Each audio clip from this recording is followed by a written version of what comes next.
मऊगंज जिले के देवतालाब विधानसभा क्षेत्र अंतर्गत पथरिया ग्राम में 2 रुपए प्रति किलो के हिसाब से गोबर खरीदने की शुरुआत हुई है, जिसके प्लांट स्थापना कार्यक्रम में पूर्व विधानसभा अध्यक्ष एवं वर्तमान देवतालाब विधायक गिरीश गौतम पहुंचे।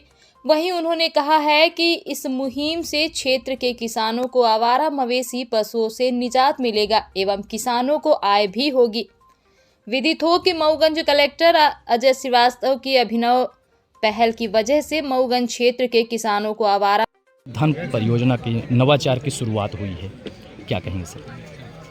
एक तो ये दूसरे 2 चीज़ों का निदान होने की संभावना। एक तो जो हमारे सड़क पर मवेशी एक्सीडेंट में दुर्घटना में मरते हैं या किसानों की फसल को चर करके नुकसान पहुंचाते हैं, तो यदि हम ये 2 रुपये में गोबर खरीद रहे हैं तो लोग बांधने की प्रवृत्ति को एक बल मिलेगा और शायद वो बांध सकेंगे। हमारी अपील भी है कि लोग बांधें उसको, और जो बांध लेते हैं तो 2 रुपये उनको मिलेगा, एक थोड़ा सा सहारा मिलेगा, आर्थिक तौर पर एक मजबूती प्राप्त होगी। मुझे ऐसा लगता है कि इसकी सफलता हमारे किसानों की एक समस्या का निदान होगा। मुझे ऐसा लगता है। क्या ये माना जाए कि पूरे एमपी में देवतालाब विधानसभा से इसकी शुरुआत हो रही है? शुरुआत की है जी। अब ये शुरुआत है, सफलता की तरफ हम बढ़े तो पूरा प्रदेश इसको अडॉप्ट करेगा। ठीक। क्या ये परियोजना है सर, क्या इसके लाभ हैं?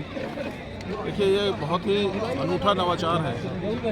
इसके जो रवि जी हैं, रवि नोनहटा जी, लगभग 1-1.5 महीने पहले मेरे पास आए थे। उन्होंने अपना आइडिया बताया था कि हम गोबर खरीदना चाहते हैं, तो उस गोबर को खरीद के उसमें कोयले की चूरी वगैरह मिला करके और उससे वो लकड़ी के गुट्टे बनाएंगे। और मैंने कहा आप लकड़ी भी बनाओ जो शमशान घाट में जलाने के काम भी आ सके।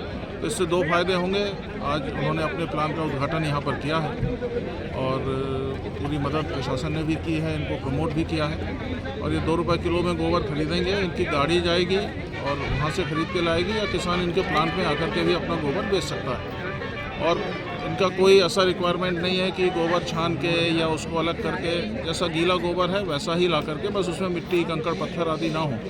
वो गोबर ये जो व्यक्ति यहाँ ला करके बेचेगा उसको ये आने जाने का मतलब 2 रुपये किलो से मूल्य भी देंगे और आने जाने का जो ट्रांसपोर्ट है वो भी अलग से देंगे। और यदि उसको अपने घर से या अपनी गौशाला से बेचना है तो इनकी गाड़ी जाएगी और वहाँ पर तौल करके गोबर खरीदेगी और तुरंत पैसा उनके खाते में डाल दिया जाएगा। सर, इस योजना से सामाजिक और आर्थिक जो है किस प्रकार की जो है तो सहायता मिल पाएगी लोगों को? ये बहुत ऐतिहासिक मुझे लगता है कि परियोजना होने वाली है, क्योंकि ये क्षेत्र पूरा एरा प्रथा के कारण आवारा पशुओं की समस्या से ग्रस्त है।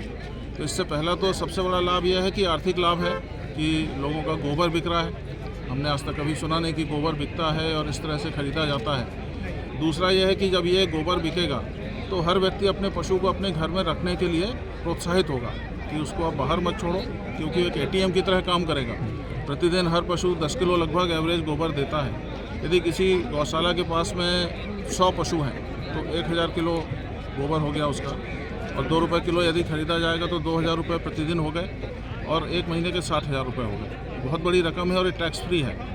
तो ये बहुत बड़ा एक मतलब मैं कहूँगा क्रांतिकारी कदम है, जिससे न केवल आवारा पशुओं की समस्या से निजात मिलेगी बल्कि लोगों को आमदनी भी बढ़ेगी, रोज़गार भी नया मिलेगा और जो पर्यावरण प्रदूषण की बात है उसमें भी मदद मिलेगी, क्योंकि शमशान घाट में जो लकड़ी वगैरह जलाई जाती है तो निश्चित रूप से उसमें जंगल कटते हैं, लकड़ी की डिमांड बढ़ती है, तो उसका रिप्लेसमेंट उपलब्ध होगा। सर, इस नवाचार के प्रति क्या किसानों से भी कोई अपील करेंगे, किसानों को जागरूक करने का संदेश देने के लिए?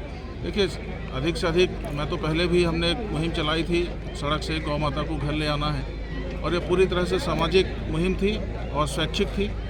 तो मेरा सभी से आग्रह यह है कि जो रवि जी ने हमको बताया है कि जो भी गोबर उपलब्ध कराएं उसकी गुणवत्ता अच्छी हो। गुणवत्ता से मतलब यह है कि उसमें कंकड़ पत्थर ना हो, है ना, कोई इस तरह की अलग बाहरी चीज़ें ना मिली हो। तो जितना शुद्ध गोबर आप देंगे उतना इनके लिए भी अच्छा रहेगा और ये परियोजना की सफलता के लिए भी आवश्यक है।